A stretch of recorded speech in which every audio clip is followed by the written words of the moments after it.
Good morning everybody, and welcome to day 3 of my trip to Oshkosh. The plan is to stop at the following airports: Rock Springs, Rawlins, Laramie, Kimball County, Ogallala, Thomas County, Creighton, and finally my destination of Sioux City. The first leg is taking me to Rawlins, Wyoming, 100 miles away.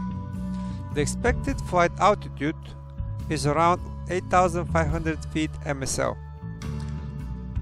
and the weather should be perfect.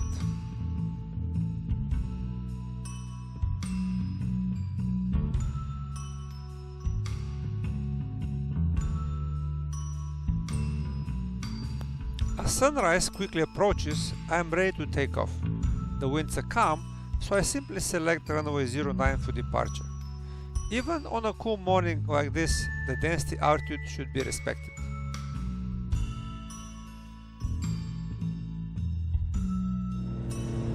Once in the air, I quickly reach my desired altitude. The aircraft performs so much better in cooler air.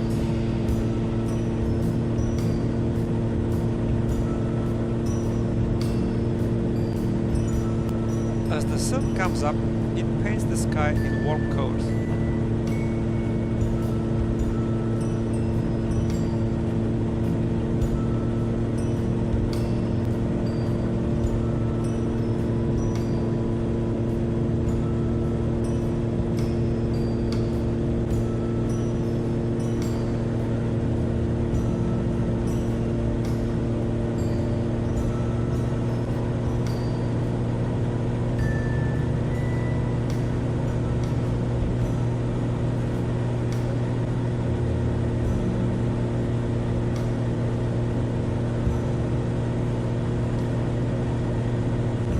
Although there are clouds overhead, I can see clear sky ahead.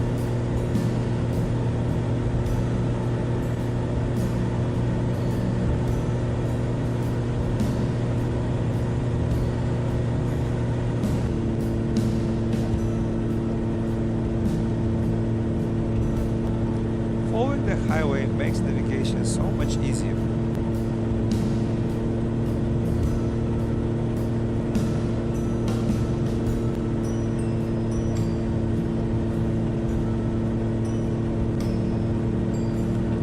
Early in the morning, the sun rays are still enjoyable. Later in the day, things will change as the sun gets higher in the sky. Getting some flying done in the cooler hours made me get up at 3:30 this morning. By 5:30, the engine was running and I was taxiing to the runway.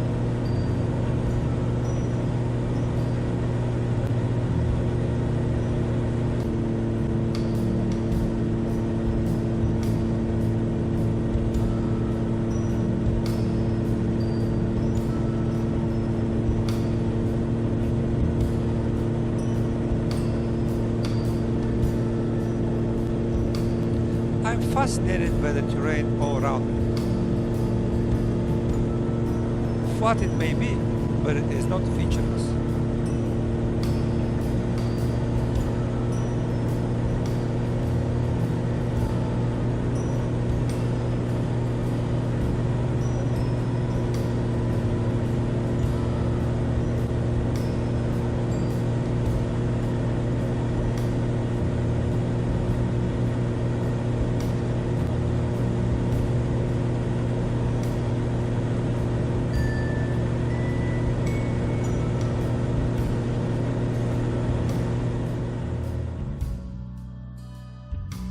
With calm winds, it is easy to select runway 04 for landing at Rawlins.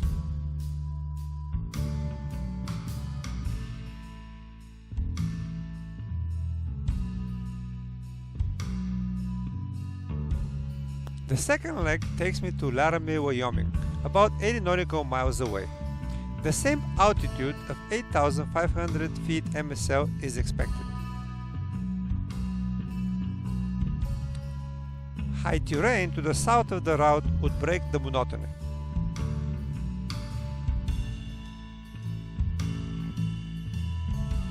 The still calm winds allow me to take the nearest runway for departure from Rawlins. That is not insignificant when you're in a hurry.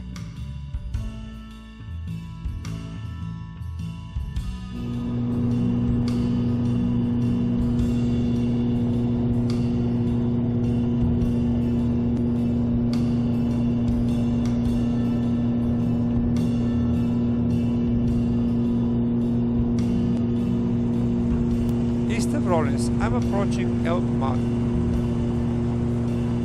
It is quite high, but it does not look that way among the already high surrounding terrain.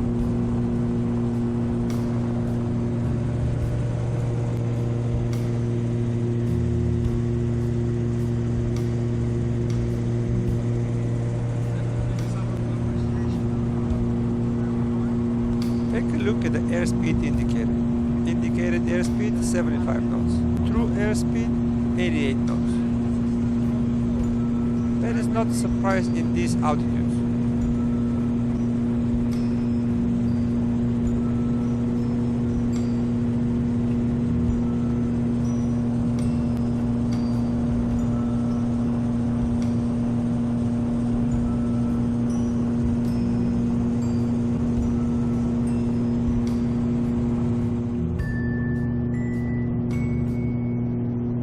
After Elk Mountain comes the vast Medicine Bow wilderness.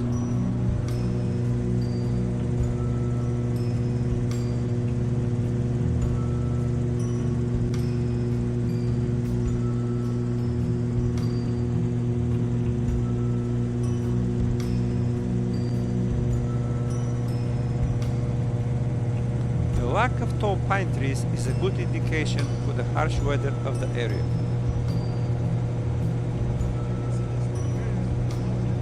Blistering hot in the summer, insanely cold in the winter.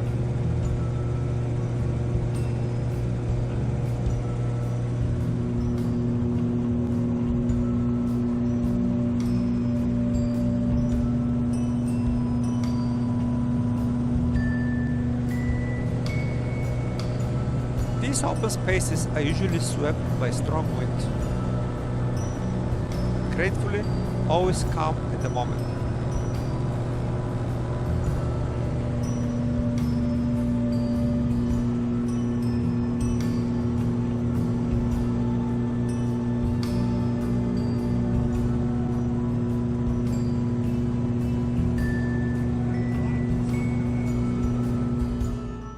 Laramie, straight in for runway 12 makes most sense. A short taxi takes me to the FBO, Cowboy Aviation.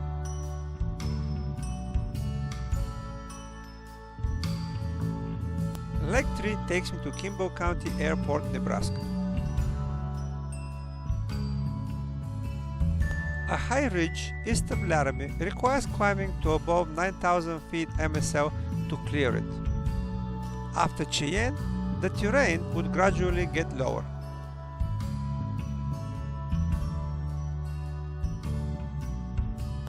Again, the calm winds allow me to take the nearest runway.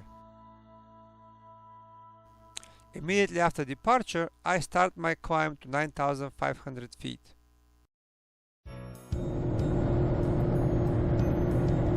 West of Cheyenne, I encounter some fascinating rock formations. Apparently, they attract rock climbers from around the world.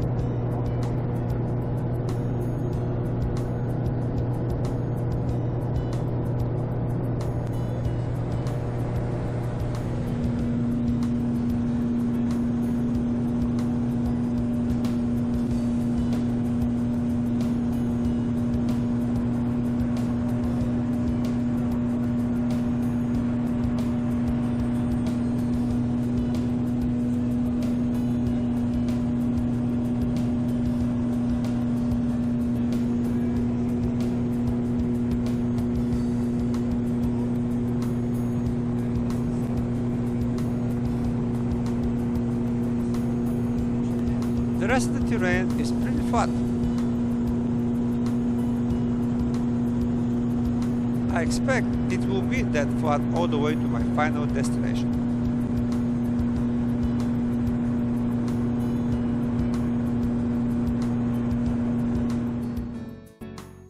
At Kimball County Airport, I'm landing on runway 10. This time, the straight-in approach is forced by the strong easterly winds. Leg 4 takes me to Ogallala, Nebraska. The flat terrain is gently getting lower and lower. I expect 15 to 25 knots headwinds below 9,000 feet.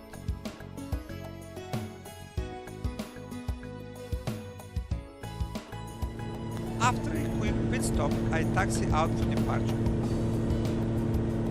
By now, the sun is high in the sky and the weather is hot and humid.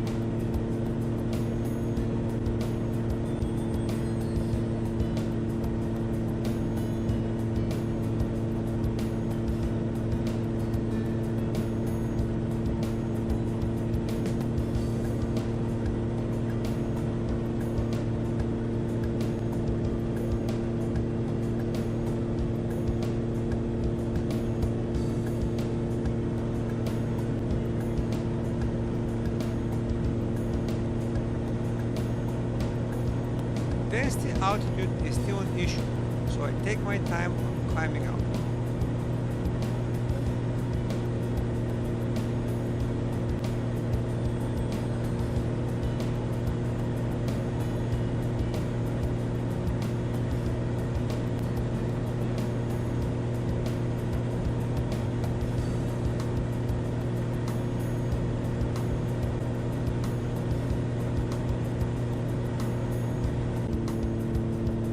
Departing from runway 10 puts me on the right course.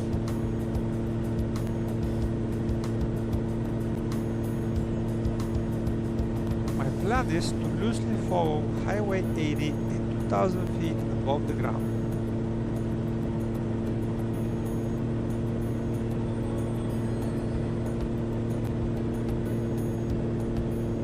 Being battered by 15 to 25 knots headwinds becomes annoying.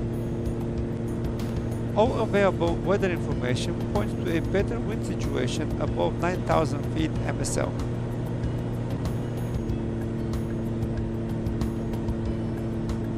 Traditionally, gyros fly at lower altitudes. Initially, I am somewhat reluctant to explore the higher altitudes. Strong headwinds are not only annoying, they also affect your flight planning. Eventually, I start my climb to 9,500 feet MSL.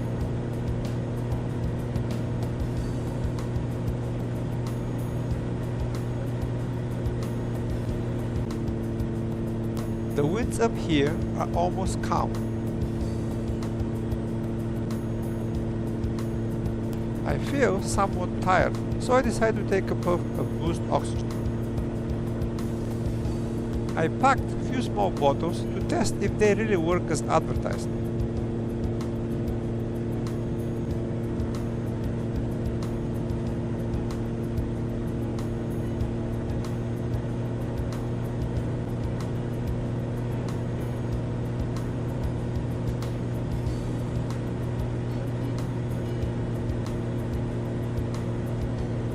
The verdict is still out on the effectiveness of the boost.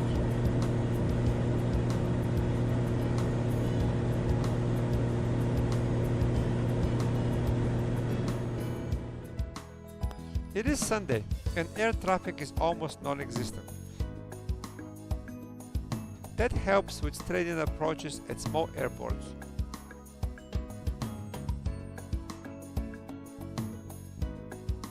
Leg 5 of day 3 was planned to take me to Cottonburg, Nebraska. And eventually I have to sidestep to the north to Highway 20. It appears the winds to the north are more favorable than along Highway 80.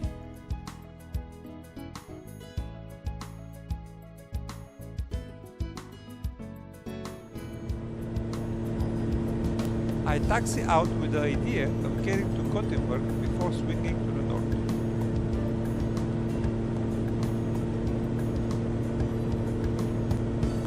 I have enough fuel and there are enough airports in case I change my mind.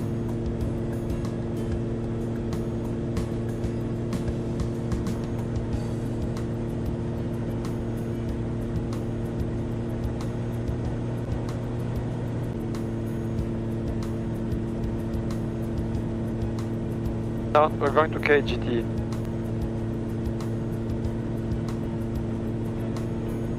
How I take off here first? Alright, Garmin tracker, iPad. Off white, radio is set, transponder, seatbelts hit. Okay, let me pause this thing. Come on. Okay, door is closed. Belts are on.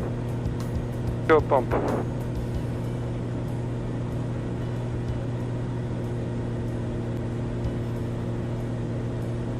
Ogallala traffic, green Gyro taking runway 8 departure to the east, Ogallala.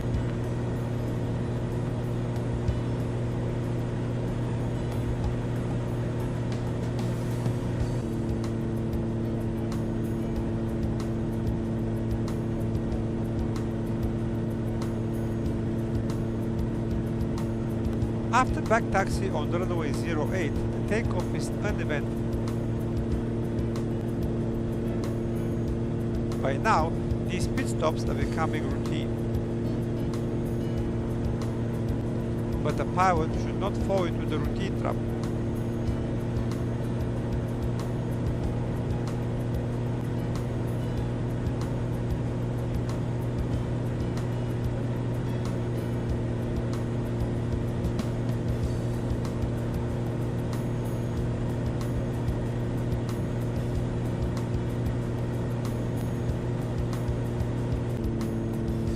Most of these small airports are former Army Air Corps airfields.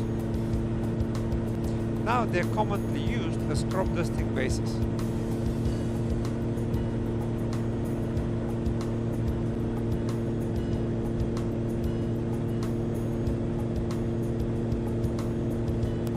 As I'm climbing out, I'm fascinated by the North Platte River.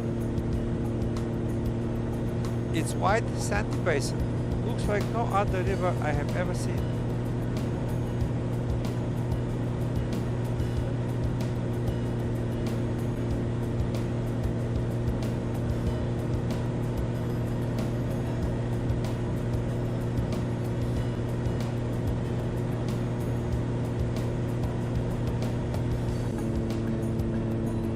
Soon after departure, the strong headwind becomes annoying again. I'm not convinced climbing to 9,500 feet will solve the problem this time. If I turn 45 degrees to the north, the headwind will become crosswind. I know I have to go to the north eventually, so all I need is a suitable airport to aim at. A quick look at the GPS reveals an airport in the right place and well within my fuel range. Thomas County Airport, KTIF, is that beacon in the distance. My only concern, what kind of terrain would I be flying over? Abandoning the perceived safety of the highway is not something I do lightly. But the engine is humming, the satellite tracker is working, and the terrain is flat in that direction. Well, it can't be that bad. I have to go to the north anyway. With that, the decision is made and I turn by 45 degrees to the north. As I leave Highway 80 behind, I enter cow country. A vast expanse of gently rolling hills, almost no structures, very few dirt roads. The two things there is no shortage of: grass and cows. The rolling terrain would present a challenge in an emergency landing. But I am still mesmerized by the fascinating land. Oh, and as I am getting further to the north, the winds are calming down a bit.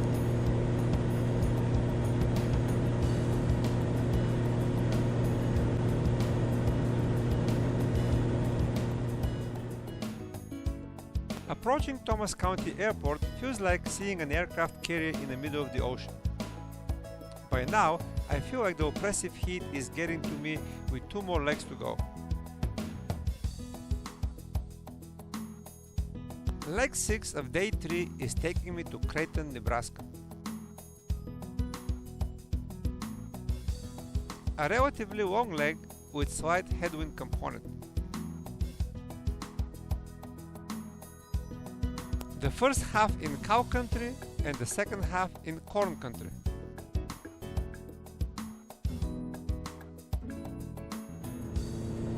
I am grateful for the bottles of cold water in the pilot's lounge.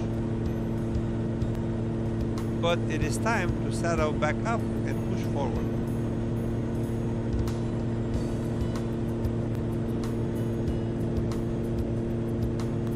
The long taxi back on runway 11 gives me time to mentally prepare for the next segment.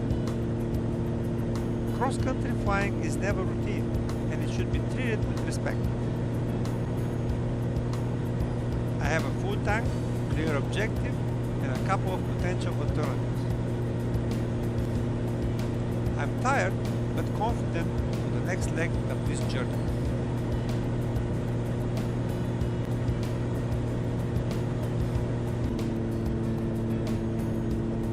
After a quick run through the checklist, I start my pre-rotation.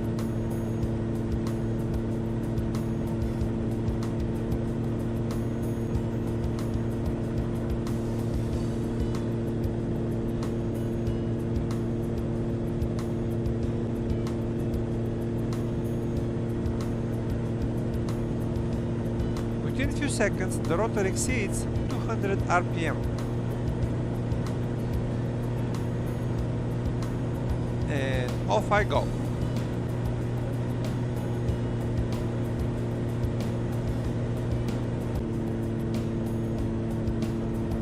The density altitude increases the ground run and decreases climbing performance.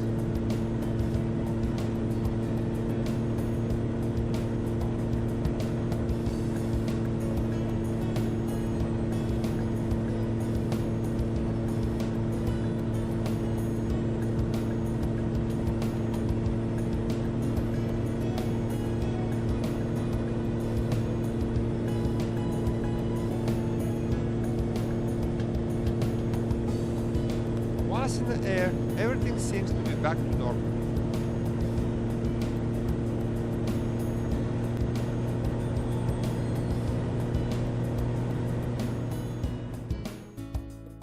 Hours later, I'm arriving at Creighton Airport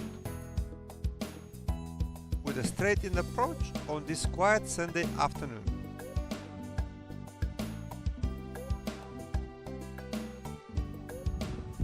Well, this is my last stop before I reach Tom's house, and it's been a very hectic day, very hard riding, beautiful scenery all over the place, some freaky scenery.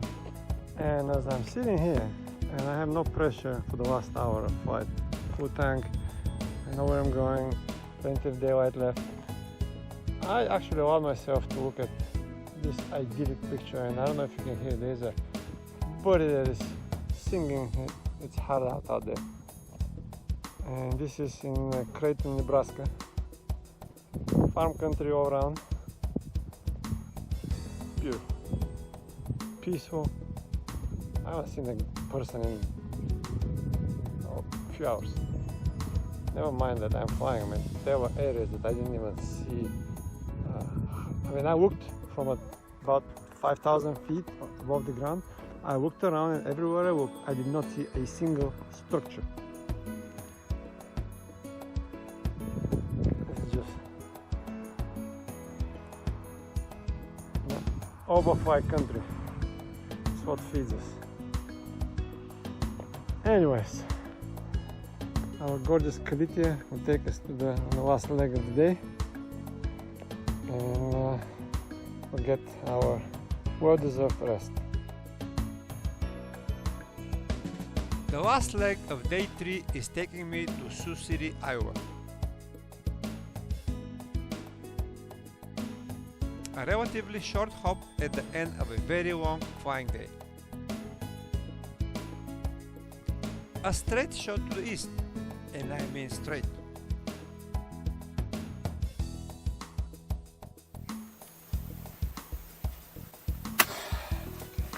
As I start. Parking brake, fuel switch is on. Parking brake is on. Instruments on.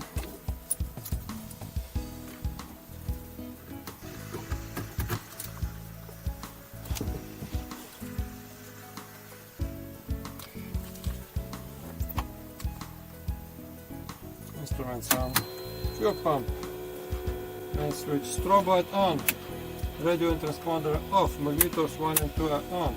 Shock video needed. Fuel pump 2 is on. I can hear it. Walk left, walk right, clear prop!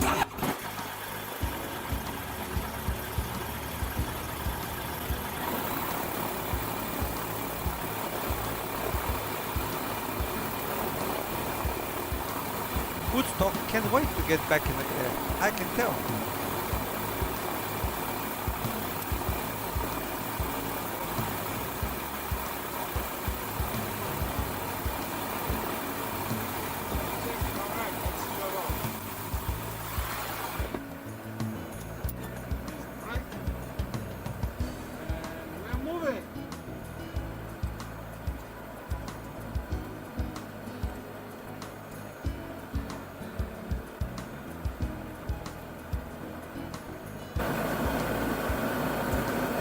Creighton traffic, green gyro, taxi back, runway 13, Creighton. Approaching runway 31. Entered runway 31, 3,600 feet remaining.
Approaching runway 13.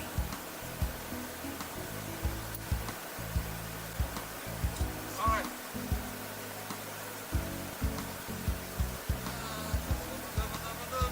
Garment tracker is set, iPad is set, radio is set, transponder is set, seatbelts, headset, door.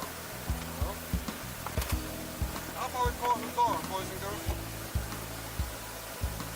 Okay. Door is closed. Fuel pump 2 is on. Landing lamp lights are on. Throttle brake release. Lock. Stick lock release.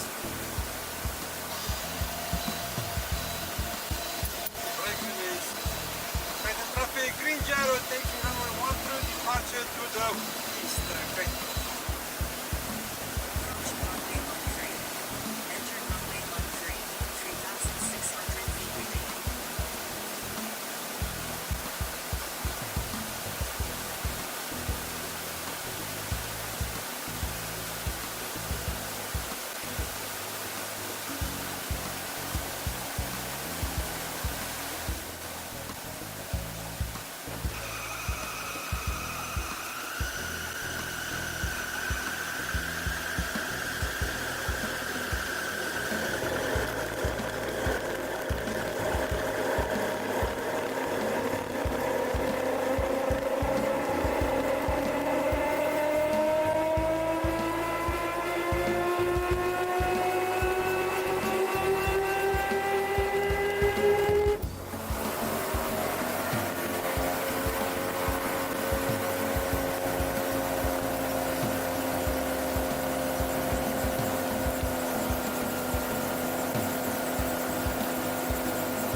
That is the road to follow, straight to Sioux City.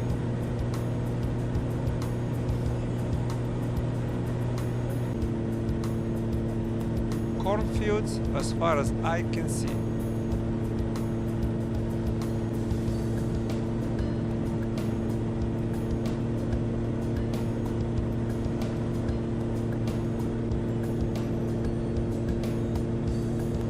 This is what eastern Nebraska looks like.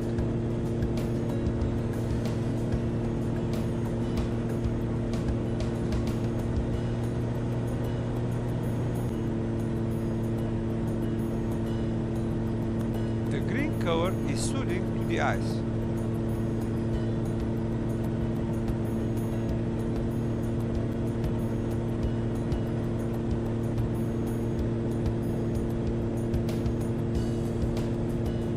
Not everything is square or rectangular.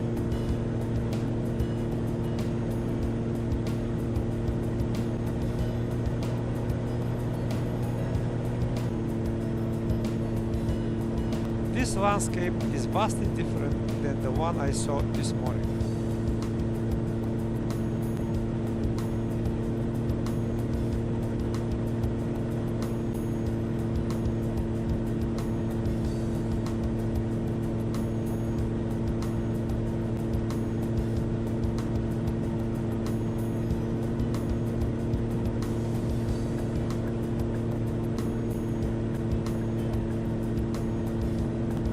Turning out to be a very relaxed flight.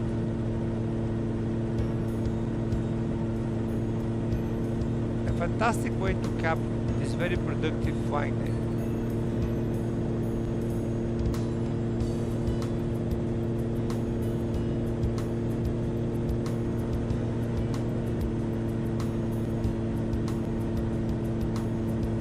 Occasionally I see small villages.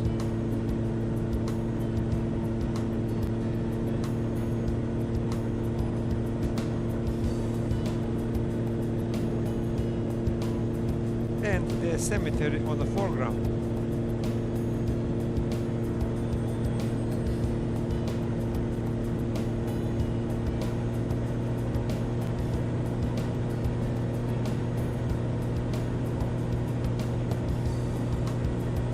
It all feels so peaceful on this Sunday afternoon.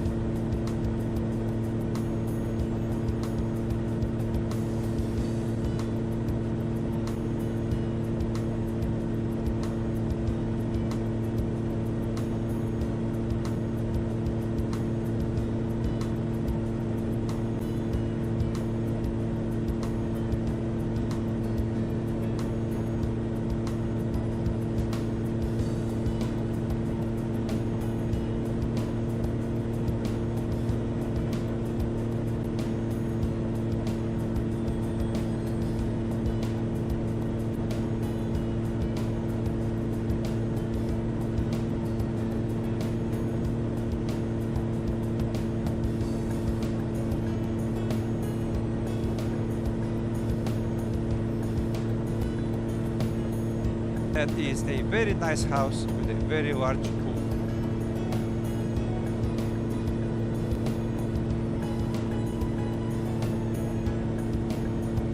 Here and there, small towns dot the landscape.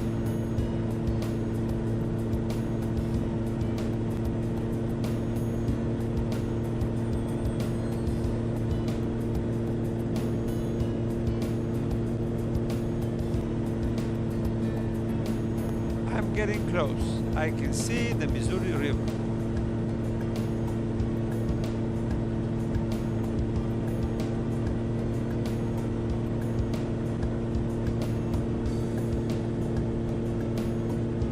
And Martin Field is straight ahead.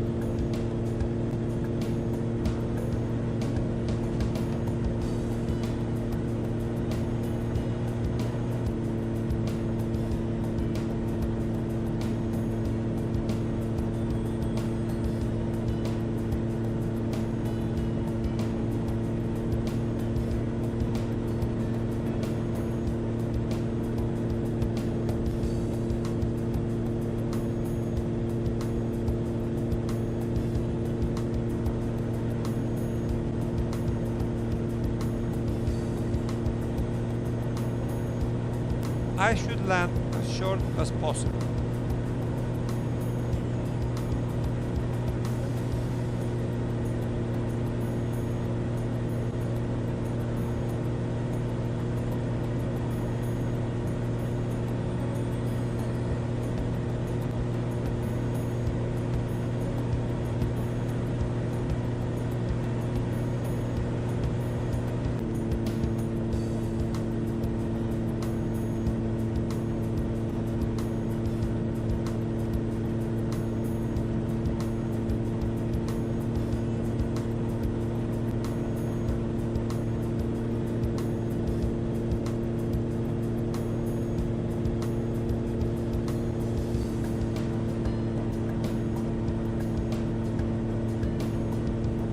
I don't like these gaps.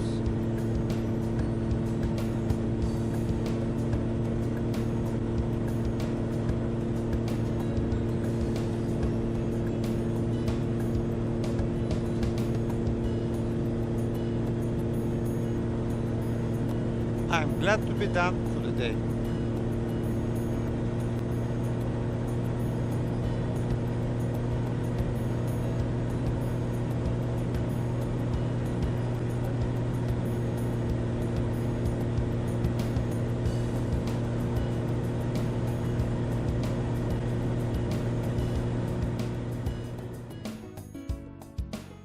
It looks like I did manage to land short. Must be all that practice. This was an appropriate finish for this day.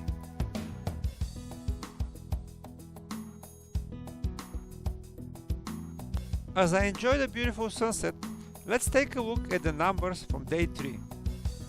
Thank you for watching. If you like this video, please give us thumbs up and subscribe to our channel.